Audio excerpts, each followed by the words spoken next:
I'm Eric Loy, and welcome to Eric Loy Interviews.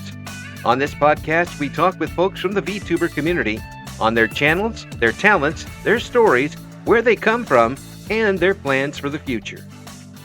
Orinx V joins us. Hi. Hey, hello. I appreciate you Good coming day, on. as they say. Thanks for coming on. I do appreciate it. Please introduce yourself to everybody. Hello, I am Orinx V. I am a cybernetic fennec fox and former mecha pilot. I am also a Australian. Yes, and it's because of that. I really enjoy my work hours because I get to be up for everybody around the world, basically at one time or another. So this Yeah. is setting up an interview with our Australian friends is not too tough on me, but the fact is that you're about 700 hours ahead of me. Is God. have to ask you, like, how is the day? Do I need to wake up in the morning, or is everything going to be okay? 'Cause you're already ahead of me by a day, practically. Yeah, it's almost 3 p.m. here. It's really sunny, and it stopped raining, Well, thankfully. that's good. Yeah, It's been rainy the past few days. it's midnight here, and it's very dark. Oh, God. but I do appreciate. I'm usually up till 5 a.m. anyway, so it doesn't make a difference. When did you get started with the VTuber thing? I originally started in about, I think, 2020. Mm-hmm. I had a Vroid model. It was an elf model that I made myself. Mhm. And yeah, I just started from there. I eventually ended up canning that channel and came back with the Orinx persona in late 2021. Mm-hmm. Was originally an elf again, but more with my current color scheme. And then midway through 2022, I changed to the fox that I am now, and I've been that ever since. Yeah, what made you make those changes? Was it just not comfortable with it after a certain period of time? Yeah, I wanted more like creativity, I guess, which is funny because there are actually a lot of a lot of foxes. But also a big inspiration for me to getting into VTubing itself was Nina Kosaka. Mm-hmm. And I was like, oh, foxes are so cute. I love foxes. And also, like, my ears wiggle. Yeah. And I love that too. So it's a good part. My ears jiggle and wiggle, and I got a bunch of fluff. And I just feel like it fits my personality a lot more than an elf ever did. That's cool. That's excellent. So, as you've been able to go and you have changed into different models, has the audience changed as you've changed as well? When I started out, it wasn't really much audience to begin with. It was mainly like friends I had at the time. So yeah, the audience didn't really change. The audience I have now is a lot more unified and I would say bigger. Like, it is bigger, definitely, from what I started out with. Right. But it's still pretty small, but I appreciate the people that are always there to support me. Well, that's the thing. Is getting people to come back. It's true in no matter if you're a radio personality, anybody can do the news, anybody can play a music song, but they're coming back for the person who's playing them. In your cases, they're coming back for the person who's playing the games or is entertaining them on the net.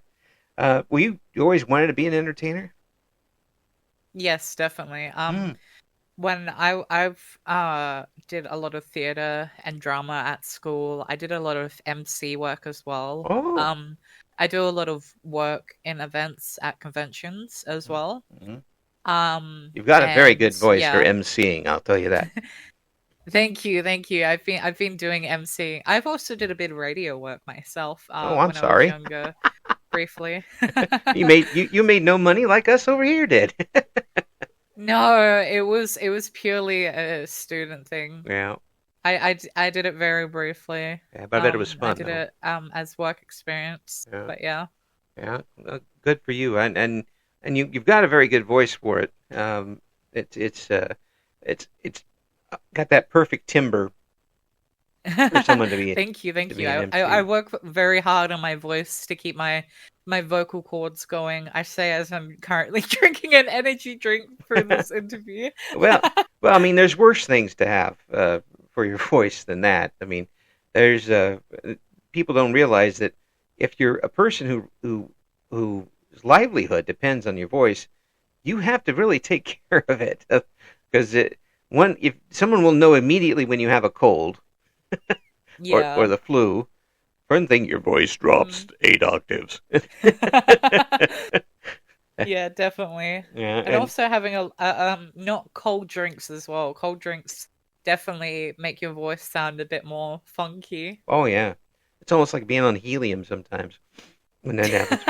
Yeah. But I will say this: I don't know if where you're at they have those ice slushy drinks, but Yeah, we do. We call them, yeah, we call them just like frozen Coke. Because yeah, in at like Hungry Jack's, which is the Australian Burger King, hmm we have like we started with the slushies, but we call them frozen Cokes because they're all Coca-Colas. hmm And they're like, oh, we're just like, oh, I'll get a frozen Coke or a slushie. yeah, Like, I guess it changes by state. yeah. Like, the ones that do have 7-Eleven, my state doesn't have 7-Eleven. Oh, The ones that do have 7-Elevens call it Slurpees. But yeah, yeah, we're just like frozen Coke or frozen Fanta. yeah, yeah. Those things, those things are great for a sore throat. I didn't. Definitely. I did many a radio show with a throat that didn't feel good, and then it would buy me about a half hour of time where I didn't have pain. It was Mm, like putting the ice directly on yeah. it. It's just those little things you pick up over the years. Um, so now that you got started and you're on your way with the model and the shape of the model and the persona of the model that you want, what type of games are you playing at the moment? I really enjoy like RPGs, like Fallout. Hmm I love Cyberpunk. I've played a bit of Cyberpunk when I was streaming over on Twitch, but hmm I've moved over primarily to YouTube Right. because I enjoy it a lot more. hmm I also do a lot of simulation games like City Skylines. Oh yeah. I do Truck Sim and also Assetto Corsa and Forza. Mm. Yeah, my wife did truck sim for a while. Um, and one time I looked over and she'd fallen asleep, and the truck was sitting directly pointed straight up in the air. I don't really know how she did that, but It's definitely very impressive. I let my bosses at the police station know that she's never to actually drive an actual truck at this point. But it is very relaxing, and it does those types of games you can settle into, and just you can take hours out of your day with those types of games. Hmm.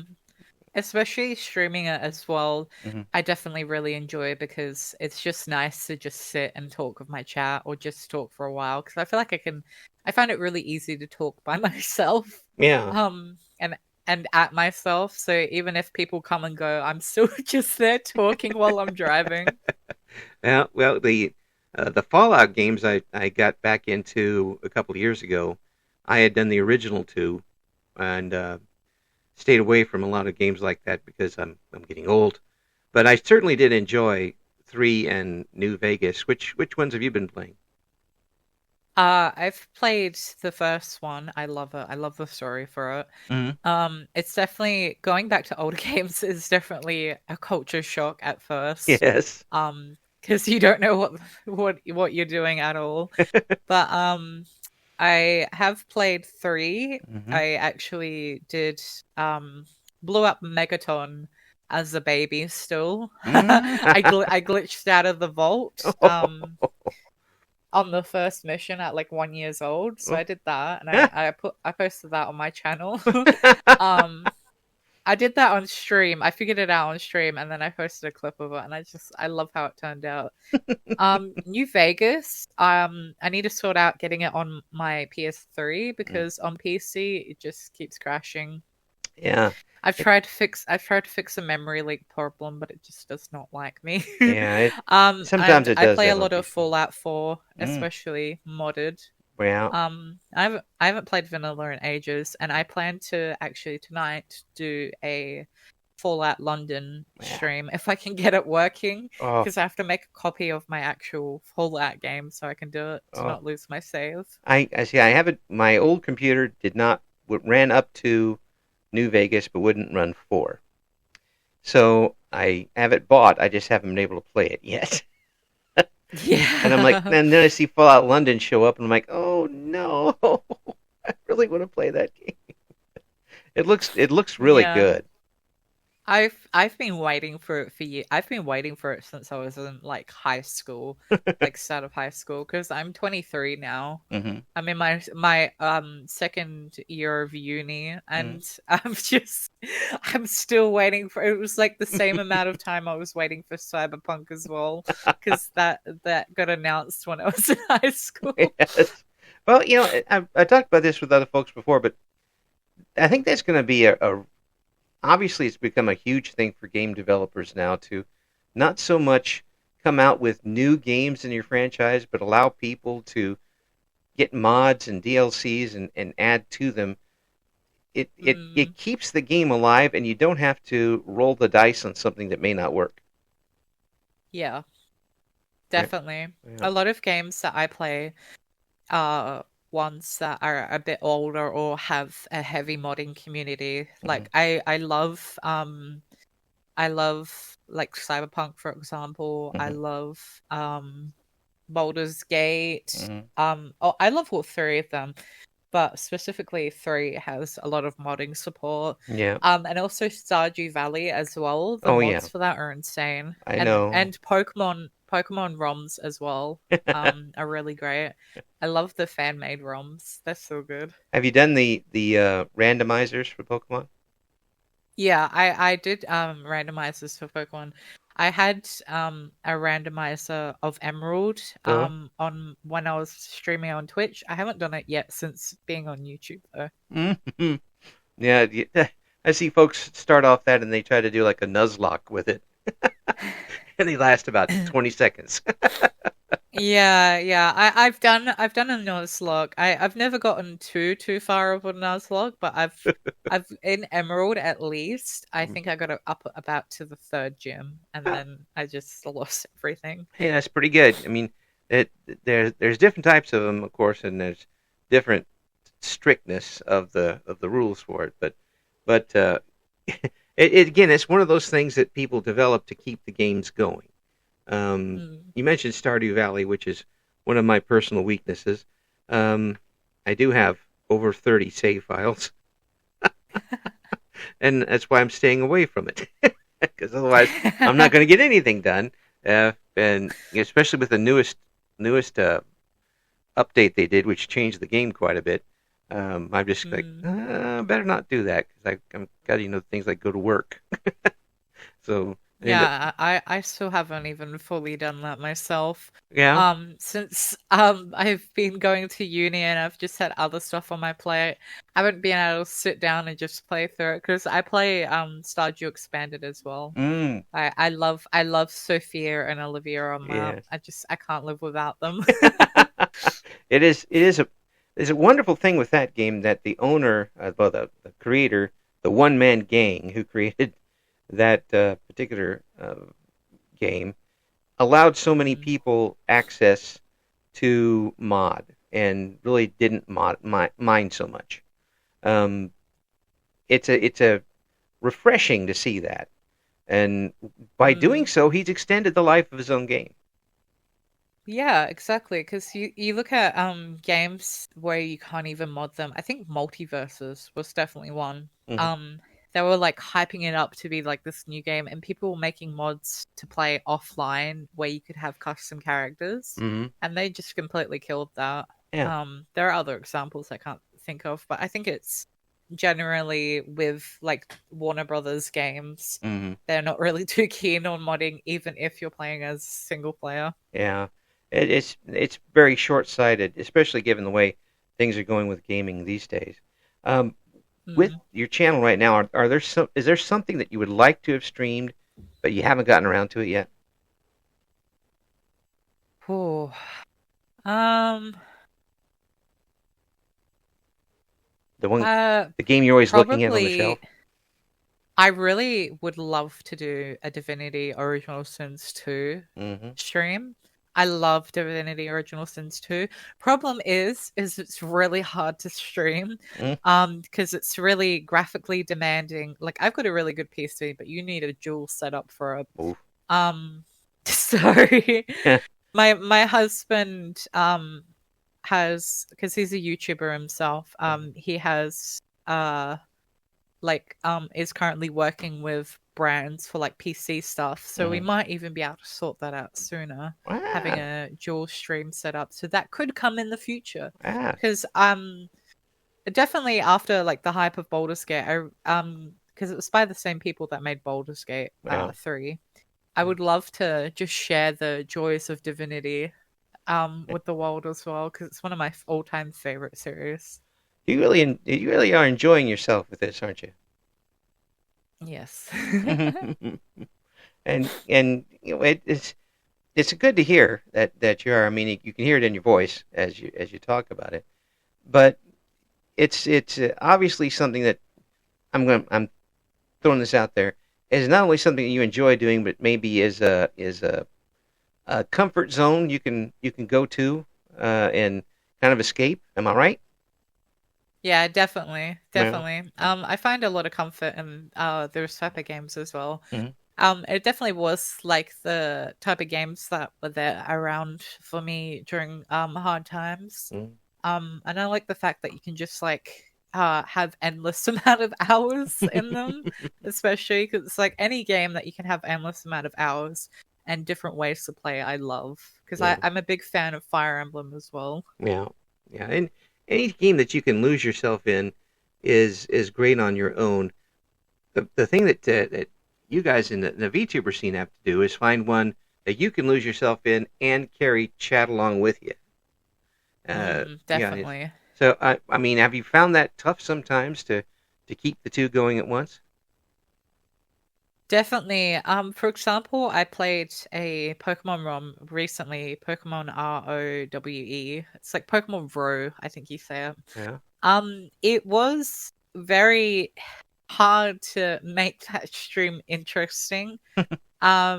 Just because like it's such a fun concept because it's like a open world Pokemon Emerald, but it's just was hard to talk about. And like I can talk from anything, Mm-hmm. but it's just the fact that there's a fine line where it's good to be able to pick what you can do, Yeah. but that just was way, way, way too open to the point I didn't even know what to do in the game. Because you just load into the game, you can pick what city you start in, or you can randomize it, and then you just go from there. Like there's barely any storyline. Like there's not much storyline in Pokemon games anyway. Like Right. there is a little bit. Yeah. You mean Definitely, there's a line anyway to go to. yeah. There's a somewhat line, and like the open world aspect would work for somebody that's like either shiny hunting or trying to fill up the Pokédex Mm-hmm.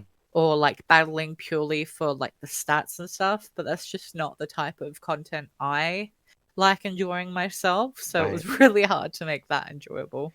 Yeah. There's just some things that, for one reason or another, just don't translate particularly well. But it sounds like to me you've gotten an agile enough amount of games, and you play enough different types of games that you're able to keep it going pretty well. Yeah, yeah, definitely. Yeah, and it helps to be able to you don't niche yourself by doing that either. Yeah. That's you don't want to be That known as that the person who only plays this game. Yeah, definitely. That was one of my biggest worries, becoming a streamer. or even a content creator in general, I don't want to niche myself. I want to be known as a gamer, and I want people to come to me. This sounded so silly, but I want people to come to me for me, not because of what I play. Mm-hmm. Granted, there will be some people that find me because they enjoy that game, Right. and that is a good way to grow. But yeah, I don't want to be stuck in one thing. Yeah. Because I've seen what it does to some people, and eventually their fan, like if there's not content in that specific game coming out, it's really hard to make content on it, and you just end up end up fading out as well as your audience. And I don't want ever that to happen to myself. I just Yeah. want to be able to keep on going and kind of going with the punches sort of thing. Well, that's cool. That's great. That's a great the old marketing strategy type thing, but it really is a great mindset to have because they're coming back for you. They're not coming back for the game. They're coming back for the personality involved, and they enjoy having you on in the background, or they enjoy interacting with you, or one thing or another. The fact is, they are coming back because of the person behind the keyboard. Yeah, yeah. And also, it helps when you're playing story games as well, Mm-hmm. because you could either make a series on it, or it's like the same type of games that your fan base knows that they can come to, and they can know that they can enjoy the game, especially like with simulator games as well. Mm-hmm. Yeah, Yeah, yeah. Those are the comfy ones that someone could have on at work watching you with headphones, definitely. of course. Not that I would do that at my work all the time. But you mentioned before that you moved over to YouTube more than and not so much on Twitch anymore. Was there a reason for that? Yeah, I found it really hard to grow on Twitch Mm, to have people that genuinely watch me. mm, Like I had a big boom back when VTubers were like following each other. mm, Not so much now because it's not really viable in the long term. mm, And I think that's yeah, it's okay to realize that, and it's okay to want to support everyone else. But a lot of like when indie VTubing was beginning, was a lot of people were kind of exploding their own followings with each other by following each other, mm. and eventually they wouldn't stick around for the actual content. And like I know that because I myself was a part of that. Mm. It happened to me. Like I had, oh god, I don't know how many followers I have on Twitch. I still have my Twitch open, I think almost 200. Yeah. But yeah, it's like the first initial boom was like, oh, there's so many people here. Like I had about 15 concurrent viewers on my debut. Yeah. And that, yeah, that just, well, debuts are also different, but just after the first few streams, it just went down, and it felt so deflating. Yeah. And I just also find it hard to be discovered on Twitch. Mm. Whereas YouTube, I have like new people pop in every stream. That's even how some regulars found me, was just from they looked at my thumbnail, was like, hey, that guy looks pretty cool. And then went from there, or found it from my shorts or whatever. And although the growth is a little bit slower, it feels a lot more genuine too, because I know that there's actually people there who want to be around and not just to temporarily support me, Yeah. which is good. Yeah. But if people want to temporarily support me and move on to find other stuff, that's okay too, because they still want to take time out of their day to support me, and I appreciate that.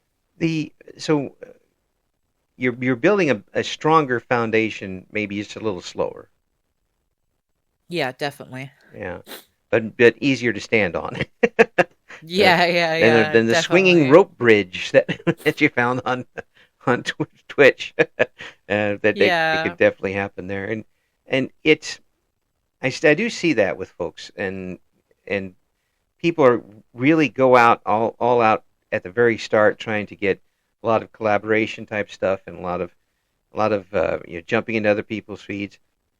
I don't think you don't have to stop being a fan of other people, but Yeah. it doesn't make a whole lot of sense just to jump in everybody's feed just to have your name in it. That doesn't make any sense either. Yeah.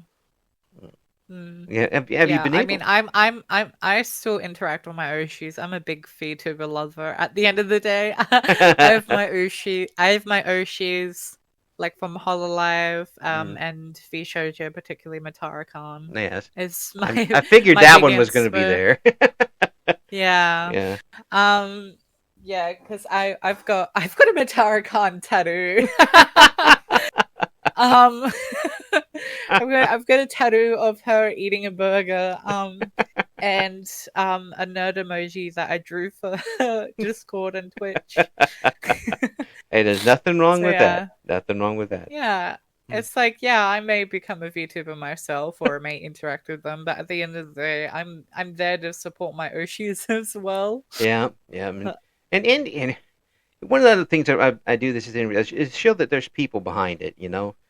There's I mean, you've got your own background. Other people have their backgrounds, and you talk about that particular VTuber. She's been through some things.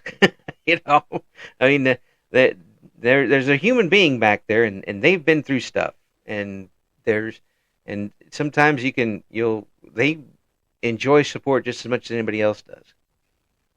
yeah, Right. definitely. And it kind of, while it does kind of humanize people a bit, some people need to be humanized a bit. Yeah. And when it comes right I down to it, uh, Especially since VTubing started out as a form of idol culture. mm-hmm, It's a lot of people forget that they are humans behind it too, mm-hmm, and I think that's what's beginning to be realized, which is really good itself. yeah, I hope so, and I hope that people continue to enjoy and support the VTubers that you enjoy, no matter what platform they're on. Even if Mm. they've jumped from the rope bridge to the to the bridge made of wood, and in your case, Yeah, or and vice versa. yeah. So I feel like if go ahead. oh yeah. You feel like if It's I feel like if yeah, if they have like a sort of community already, going to the rope bridge becomes more of a wood platform. Going to Twitch, it's definitely a lot easier. But for like indies itself, it's a lot. I feel like a lot easier on YouTube, as long as you don't, I guess, um, like keep yourself to just streams as well. yeah, you'd make some other type of content to go along with, it, and you've done that. Um, Yeah, yeah. yeah, you've got a good game plan, and it Yeah, I do my own clips because as much as it would be nice to have like dedicated clippers when you're small, yeah when you're starting out, your biggest clipper should be yourself. yeah, and you get to kind of massage it the way you want it to come out too. You get a little Exactly, more say in exactly. what's going on. Um, when do you stream now? You've got a regular schedule? What's your schedule usually? My hold on, I have to actually double check my days because I recently just penciled that in properly.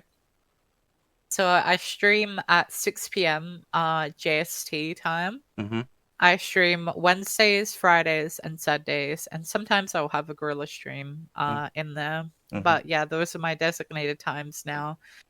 Since I've got uni, I've got my like days all set, so I definitely have that until about November. Mm-hmm. And then once I'm on break, it will go to whatever, but it will always be at 6 p.m. JST, unless I have a collab.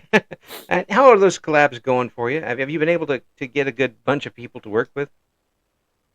Mainly just kept inside my circles for now. Yeah. Um, I do have a friend that I regularly collab with, Lamb Shanks. Mm-hmm. And I've also collaborated with a few other people in the past, Mm-hmm. but that was like mainly on Twitch when I was starting out. Right Right. now, I'm just focusing on making my content, and now I'm only just starting to properly branch out to other collabs as well. I mean, Friday I have a collab with Lamb Shanks Mm-hmm. on YouTube. We're going to be playing Civilization 6. Oh, geez. And I I love it. It's so stupid. We have been meaning to do like something like Crusaders 3. Mm-hmm. Crusader Kings 3, but it's a Paradox game, and Paradox games have that huge learning curve. Right. I know, because I play Hearts of Iron 4 and City Skylines. Oh my gosh. Yeah, But it just if you there's some games that just take a little while to get into. definitely. But they're so worth it in the end. I love playing Hearts of Iron 4 with the Old World Blues Right. mod. Yeah. Which is based on Fallout New Vegas. Mm-hmm.